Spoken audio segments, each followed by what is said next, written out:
Okay, matey. You're listening to The Haunting of Bly Manor Aftershow by Horror Movie Talk.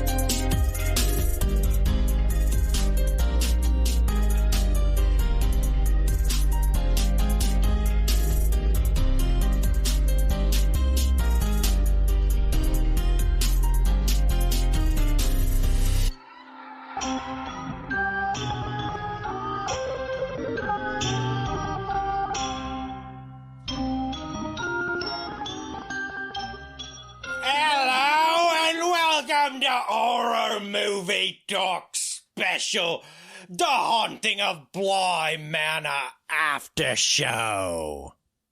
Bravo. Thank you. On a normal episode of Horror Movie Talk, we would review and discuss one horror film in great detail. But for this series of 10 episodes, we will be having an opinionated and accidentally funny discussion on each episode of The Haunting of Bly Manor. Your panel of expert hosts each week are Dr. Bryce Hanson, who holds a PhD in spookology, and me, Professor David Day, the foremost expert in scare no-nos. So with no further ado, The Haunting of Bly Manor After Show with Horror Movie Talk. Oh boy. This is a great episode, News, man. traffic, and weather at the top of the hour. News, traffic, weather. It's 70 degrees out there in San Vicente. Okay. Yeah, we got a great episode for you guys today. This is episode 8 of The Haunting of Bly Manor. This is my favorite episode to thus far. Yeah, it's a standout. For a couple of different reasons. I think my favorite part about it is it's not confusing at all. It's very straightforward. Yeah. There's no mind fuckery. After a long series of episodes of you being like, what's really going on? This one lays it all down very plainly. Yeah. And it's set in the past, and it's just kind of a great story within a story. Yeah, it's a standalone ghost story, really. Right. So we will start out by giving a brief synopsis of the episode, and then we'll get into spoilers to take a deeper dive into what we liked about the show. So as I said, today we're going to be talking about episode number 8. Still no episode names on the copy of this that we received to watch, but I think they're going to be naming the episodes. I saw a headline about how they were going to be naming the episodes. So, oh, really? So I think once this hits the public, I think all the episodes are going to have actual names. This one would be the Lady in the Lake episode. Yeah, or maybe Viola. So as to avoid the obvious naming of the Lady in the Lake. Right. This is an episode where we get to learn a bit about, as Bryce said, the Lady in the Lake, a.k.a. Viola or Viola. I'm not too sure. Viola. Oh, there's a little puppy at the window. Oh, a little cute little dog. So, as I said, this is almost this entire episode takes place in a time long lost to history. So this is several, maybe 100 years ago, maybe. It's hard. It was the 17th century, so. Okay, so this is the 1600s. Yeah. So hundreds of years ago, and compared to 1988, when we think this show took place, almost entirely takes place in the 17th century, and it's a really sad, kind of mournful show that has just really wonderful storytelling throughout. Yeah. So before we get into spoilers, we're going to take a little moment to tell you to visit our website. That's horrormovietalk.com. And from there, you can find links to all of our social media. We post normal episodes of Horror Movie Talk, where we talk about horror movies. Shocker. On Wednesdays. So make sure to subscribe and leave us a rating on Apple iTunes, because that helps us out a whole bunch. And you want to help us out because we're giving you free stuff. So just give us a rating. You. If you'd like to get a hold of us and tell us that you're not going to be giving us a rating, go ahead and do that by calling us at 682-253-4468 and leave us a voicemail. And if you'd really like to help us out, even more than just giving us a rating, you can hop on over to our Patreon at patreon.com/horrormovietalk. So without any further ado, let's get into spoilers. Spoilers.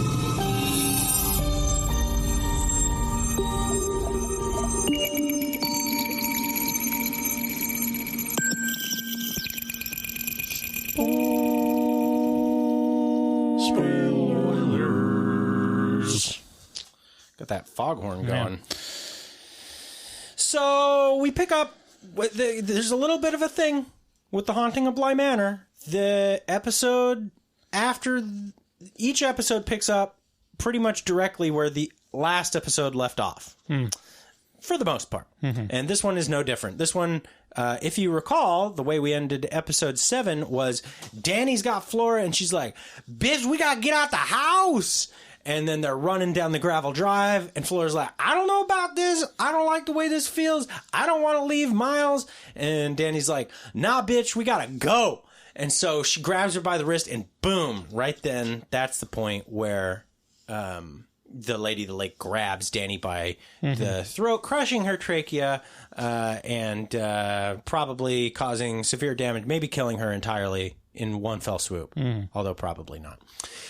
And after that, it kind of cuts to black and white, and our narrator takes over. This is the most narrator-heavy episode of the whole lot thus far. So you did mention this is towards the middle of the 17th century, and the narrator tells us there lived a widowed gentleman, and he was left in charge of his daughters. So he had lost his wife, and he was left in charge of 2 little girls. And, he died, and the girls had to figure out what to do, because back in these times, it wasn't like civilized society today where women could, own property or, own a business or kind of do what you want with your body. You needed a man to facilitate, a man to facilitate, basic day-to-day bullshit. If you want them Kirkland trash bags from Costco, well, bitch, you don't have a membership to Costco unless you got a man in your life. Okay, so just saying. Those trash bags are... I think back then it was called Ye Old Costco. Ye Old with an E. Yeah, Ye Oldie. Yeah. Yeah, you're probably right. So the dad died, and so the boys started coming out of the woodwork, showing up. Their milkshake brings all the boys to the yard. Oh man, these were beautiful young ladies. Perdita and Viola. Yeah, I finally this is the episode where Kate Kate Siegel that's finally appears in Flanagan's wife. Yeah, because she's on the IMDb, and you're like, well, what does she play? Yeah. And she's the lead in this episode. Yeah, she's Viola, basically, and apparently probably the Lady in the Lake the whole time. I'm gonna say Viola, but that's an instrument. It's not. Her name's Viola. I think it's just English people pronouncing it wrong. Oh, that's probably right. Right. Yeah. Well, they do that a lot. Yeah. Yeah. Yeah. The English came up with the language and we perfected it. Exactly. As Americans. Exactly. So yeah, the boys keep showing up and they're just kind of, they're just boys. Well, their motive is literally to become wealthy by marrying these women. How is she supposed to do it? Yeah. Yeah. That's the easy way. What? There's another way? I thought you married into wealth. So they ain't got no time for any of these men because they're conniving. Yeah. They're only in it for... Men only want one thing. Yeah. Wealth. Lots of it. Yeah, And it's true. So, Power. So they hatch a plan, genius plan. Let's fuck our cousin. Yeah, Perdita's like, let's call up that cuz, yo. And so they do. Mm-hmm. And that cousin shows up. And not only is he like well-read and intelligent, but he's seemingly like kind of a cuck a little bit. He's like not very interested in. He seems how so? Well. He seems uninterested in their wealth. Is the thing, and they mention he seems like someone who you can wrap around your finger and just kind of like, okay, you do the things I tell you to do, and we'll be good. And well, I mean, it makes the point of saying like, how they present themselves to the cousin is very, very staged, and it's very intentional. Because first he's like, "Hey, Perdita, how's it hanging there, young lady?" And she's like, and then Viola comes in the door with like windswept hair and like dramatic music and wind at her back, and the sun's glinting and giving her a halo. Yeah, and she's like, I'm the baddest bitch. And he's like... She's like, wop, wop, wop. And he's all like, wow, that's the baddest bitch. And he's like... Yeah. I would like to get up all in that, cousin. She's like, I'm certified freak. 7 days a week. And she's like, park that Big Mac truck right in this little garage. Yeah. This episode's going to go off the rails. Mm-hmm. So Viola got that dick. Yeah, she got that dick and that cousin dick. And so they marry and like Viola and her cousin. The cousin. I can't remember what his name is. As now. you do. No, it doesn't barely even talk about him. It's like, this is really about Viola. It does, but I didn't write it down. Well, I didn't write it down. And then goes to the wedding and like they say their vows and the priest is like, she forgot to say it's to obey. Yeah, and she's like, she's like, and everyone's the like, the priest is like, can you say it though? And she's okay. like, no, I'm not saying that part. Yeah. So it's very, very clear that she's wanting to wear the pants in this house, and she do. Up until she gets sick. Yeah. And the plague doctor shows up, and they're like, does she have the plague? And he's like, good news, folks. Good news. No not plague. The plague. It's the lung. Yeah. And I'm like, the fuck is the lung? And I guess that's probably tuberculosis. Yeah. Is my guess. Yeah. The lung. Yeah. Though. Yeah, that's what they called it back then. Is it? I've been watching clips from Tombstone. From 1697. No, from Tombstone, and they describe Tombstone. They keep this is your historically accurate records. Mm-hmm. And they Val Kilmer. Yeah. They keep calling him Lunger. Okay, Lunger. Okay, Lunger. Yeah. Okay. So, I mean that's as historically accurate as I need. That's such a great movie. I'll tell you. Watch Wyatt Earp and Tombstone back to back, and you tell me which is the better movie. Which is? Definitely Tombstone. Like, okay. Wyatt Earp is, like, probably way more accurate, and, like... I watched Tombstone a couple years ago because I had never seen it. Didn't strike me. Really? Yeah. I love it. I think Val Kilmer's Doc Holliday is one of the most iconic characters. Why? Ever. Because he's just, like, such a smooth, like, sarcastic badass. Yeah. He's like, the whole thing is like, everyone's afraid of him because they know that even in his worst shape, he could kill them in an instant. He's better. Yeah. It's a very low key. Yeah. I mean, his acting in that movie is phenomenal. Right. For sure. It's just such an early 90s movie that it was a little distracting and affected. So if you didn't probably watch it as a kid or when it came out, watching it now, taking it in now is a little bit. Yeah, I mean, it's a little over the top. Yeah. And it's a little stylized, but it's a really enjoyable movie. I really like it. I won't disagree with that. It's an enjoyable enough movie. So at this point, the plague doctor gives her the okay on the plague, but no on the lung. He's like, she got the lung, bro. And basically gives her a couple months to live. Yeah. Like, definitely going to be dead in a couple months. And so at this point, the family begins the transition of like pre-mourning, you know, like kind of like you know, pre-gaming, but it's just it's the opposite. It's like getting ready to be sad. Yeah. And so they call the priest in to give the last rites, and he's like, all right, you ready to say that you're ready to die? And she's like, fuck that. Fuck you, God, I don't go. And he's like, no, you got to say I go. And she's like, I don't go. I specifically do not. DON''T. Turns out that's a pretty good tack. Yeah. You know? God's like, gamesy game. And and so she lives for like 4 or 5 years. Yeah, I think it's like 6 years. She's like cranking out the tunes, just like for like 6 years. Mm-hmm. And during that time, Cuz starts looking at Perdita. Yeah. And he's like... And Perdita starts looking at Cuz. Yeah, because how could you not? You know, your wife's over there and she's like...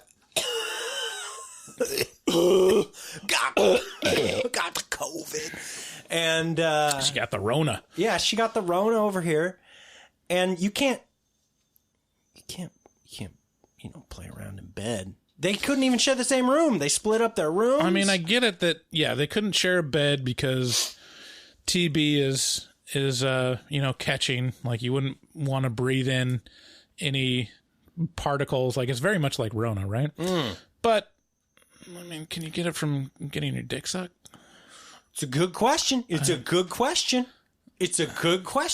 I mean... Can you? Could you, you know, get on one of those plague masks? Venereal TB? Get one of the plague masks on and, like, get up all in that cousin, yo. Just like... It should be mentioned that she had already had a daughter with her cousin, right, or a.k.a. her husband, at this point.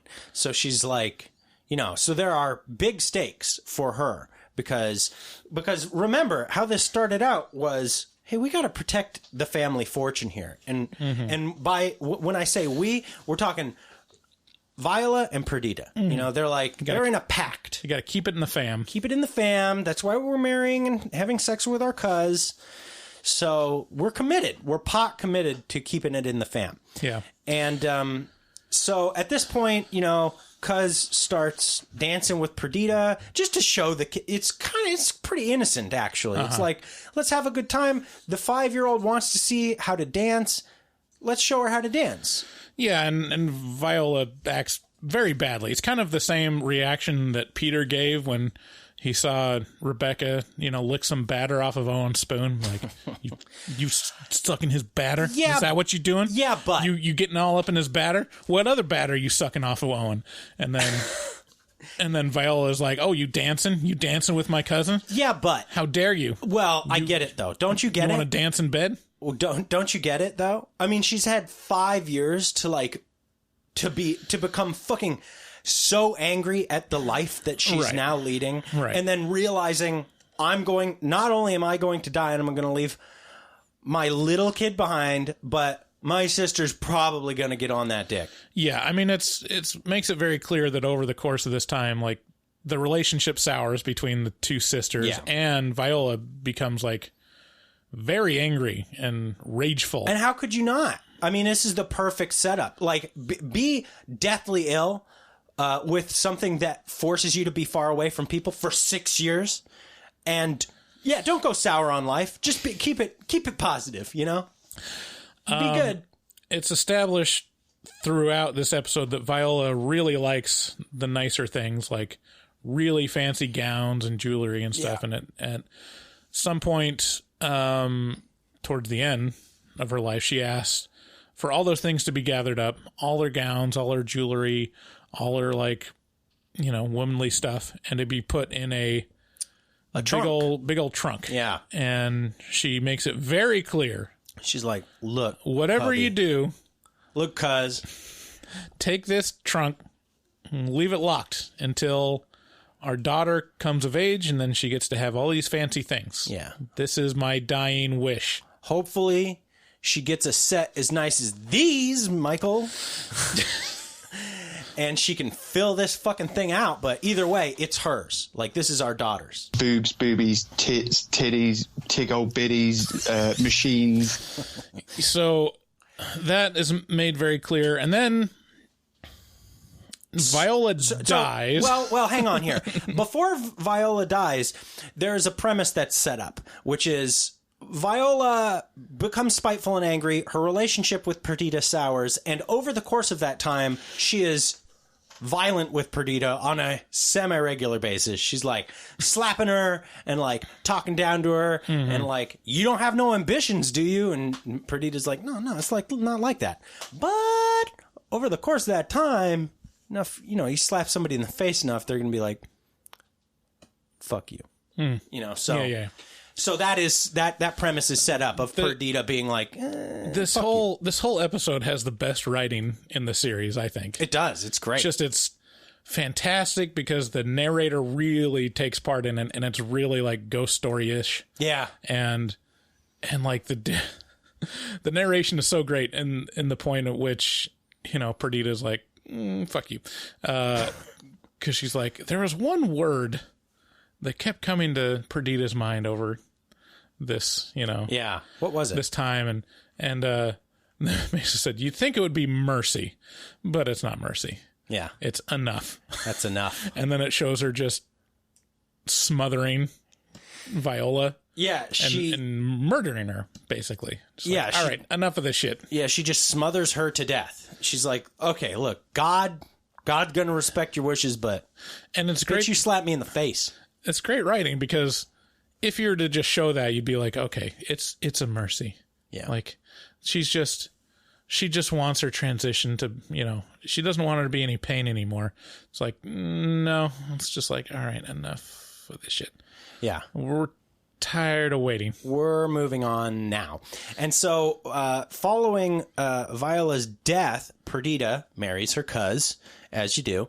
And as they're getting married in that chapel, we get to see, oh, yes, here's that tile where Viola is buried. And this is a callback to episode, I think, 5. 6. No, 4. I think it's 4. 5, 4, or 6. One of those episodes. 4. It was one of yours. I think it's 4. I went back and checked, and the grave rubbing that Flora was doing for Danny inside the chapel was Viola's gravestone. It was, yes. So call back to episode 4, and so time keeps on slipping into the future, and we got Perdita, who's like, hey, where's that fucking trunk? Like first of all, we're running out of money up in this bitch. Right. We gotta keep this house up. This is where it transitions into every show about a giant manor. Yeah. You have any idea how expensive it is to heat this fucking place? The story is, we went broke and now we can't afford this giant mansion. Yeah. You never really... You don't think about the upkeep. There's very few stories of that in America, of like having a mansion and then it being too expensive to live in anymore. But that's like every manor or giant building in England is like, no one wants this fucking place because it's way too expensive to upkeep. Yeah. Like, and that's the story is like, of course, this guy is terrible at running his business, and they basically become, I mean, not penniless, but they can't even afford a maid. Yeah. That's basically penniless, Bryce. Right. So Perdita has the knowledge that this giant trunk of extravagant gowns and jewelry is up there that would easily be worth enough money to... It really sets up the rock and the hard place. Right. Because it's like, well, what the fuck are you going to do? The whole point of this whole of fucking our cousin was to keep our fortune. But now we don't have a fortune. We can't keep the lights on and shit. Yeah. So maybe... It really sets up also Perdita's and Viola, and like everyone is an imperfect character in this episode. Oh, yeah. Because Perdita's definitely like well, why would you do this? Like, who's more important, my dead sister or me that's still here and suffering? And not only that, your daughter. Like, right? Right. So the cousin, the nameless cousin that we don't remember his name, basically says, hard no. I made a promise. It's an oath. And Perdita's like, what was that? That's It was a ghost. Disgusting. Like, why would you keep this from me? Yeah. And he's like, well, what you gonna do? And then So she heads up into the attic. She opens up that trunk and she's like, hey, look at this fine dress. And then, whoa! Oh my God! Like, that dress reaches out and grabs her. yeah, right in the neck. Right.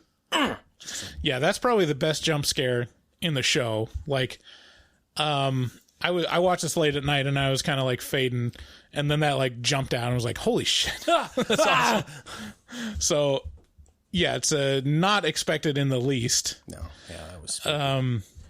And then it kind of shifts gears and it shows the perspective of Viola as she's dead. And this is where like the narration shines, because it really sets up this like this loop, this endless loop for Viola, which is she's Go to sleep. She's asleep in this room. Wake up. She wakes up. Walk around. She walks around, then goes back to sleep. Then go And this back to room is like really bleak because she can't open the door. It's locked. She looks out the window and it's just blackness. Yeah. Like immediate blackness in front of her face. And the mirror's there. And then she gets spooked out because she can see like herself dead. Ugh. She covers it. So it's this endless loop of waking up, walking around, and sitting down. And then she figures out that she's actually inside the trunk, which is kind of an interesting Yeah. device. She's tied to that trunk. And yeah, so she got to hang out with her old stuff till her sis shows up. Then she's going to choke that bitch, then leave. Well, she's expecting... Then leave. She's expecting... Get that bread, get that head, and leave. Sorry. She's figuring it out, like, what this is, that she's in the trunk, and then she realizes, like, oh, eventually my daughter's going to open up this trunk, and I'll get to see my daughter, and it's going to be great. Yeah. It'll be worth the wait. And then the door opens, and in walks... Perdita. She's like... You bitch. Fuck you, bitch. I remember you killing me. I remember that. And so she immediately chokes out Perdita and kills her. Like, straight up murders her sister in revenge and rage. So this is very bleak for Viola, but we start to get a ray of hope for her, which is the family's going to sell the manor. They're going to get out and they're going to take the trunk with them. They're lifting up the trunk. They're going to bring it with them. Oh my gosh, we're all going to get to go, and I'm going to get to be a family with my daughter, and I'm going to get to see her grow up, and I'm out of this room finally, and this is wonderful. And then they toss the trunk into the lake because they go because it's haunted. Because it's a haunted trunk. What are you going to do with it? Well, I mean, this trunk murdered my wife, so I mean, not really interested in taking it with us. Right. Yeah. So. Yeah. Bleak as fuck. Yeah. That was rough. And then it shows Viola as a ghost being the lady in the lake, waking up at the bottom of the lake, walking into the mansion and going to her room, expecting to see her daughter and never seen it. And it shows her like over the ages walking this round every day. And then every once in a while, just straight up myrtleizing someone. I have to return some videotapes. So there's several killings that were shown. And I don't know if you noticed, but in previous episodes, you catch glimpses of some of these ghosts. Like I remember, I think it's episode 1. There's a shot where like a head turns and it's like a beak. And it's like, that looks like a plague mask. And it's actually the plague doctor that gets myrtleized by Viola. Yeah, that's right. And then there's a the man of God. I think they call him a priest. Are you sure about that? Did we do our research? Is that okay? I'm getting it. Yeah, Brendan's saying that's accurate. And so she takes a bunch of these people and it's described as kind of, she is this gravity well of misery that ties all these souls to herself, and that over time she fades, and all things fade over time. Yeah, all things fade over time, and it shows her, and it's like really cool effect of like her face slowly disappearing till she's like completely faceless, and it describes that her personality leaves too, and all that's left is this husk, and the only thing left is hate and rage and like expectation of seeing her daughter.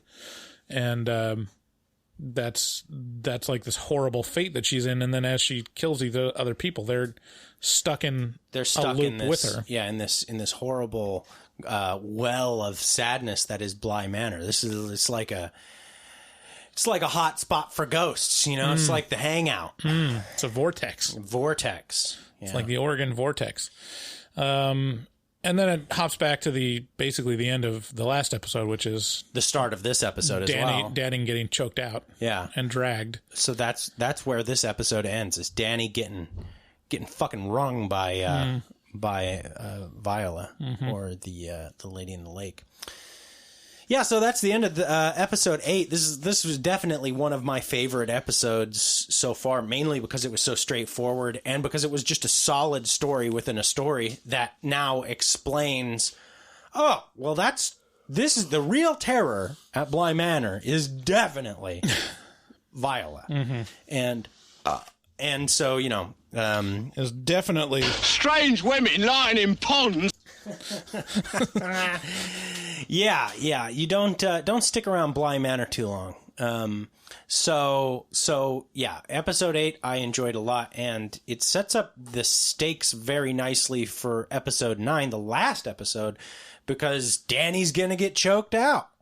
What's gonna happen? So yeah, so I'm excited for the final episode. So thanks again for listening to The Haunting of Bly Manor Aftershow with Horror Movie Talk. We sure do appreciate you hanging out with us. Make sure to subscribe to Horror Movie Talk and leave us a rating on Apple Podcasts, because that helps us out a whole bunch. The other thing that helps us out about a whole bunch is if you share it with a friend. That's free. You can do that just with a click or two. Just that's all you have to do. Or you could just say, hey, have you heard of this show, Horror Movie Talk? And they'll be like, oh yeah, I totally have, because I'm super cool and I'm in the know. And you'd be like, oh yeah, I am too.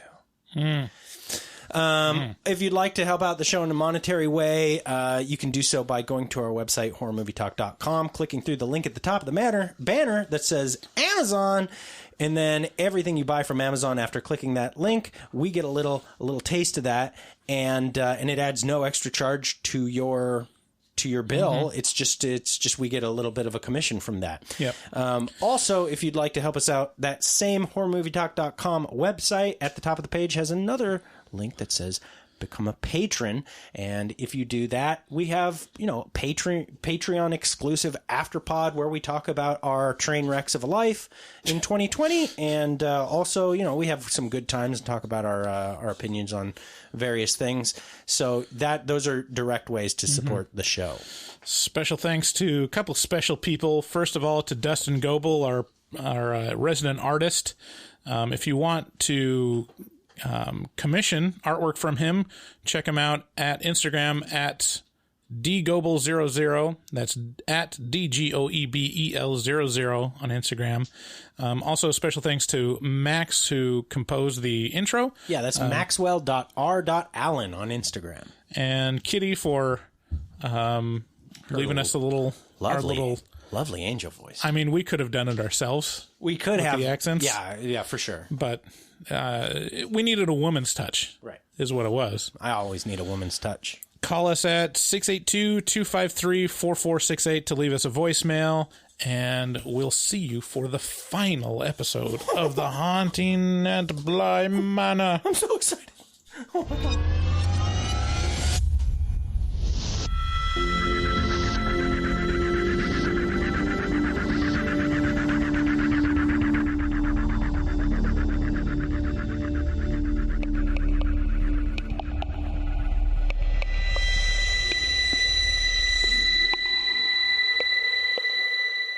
Run, boy!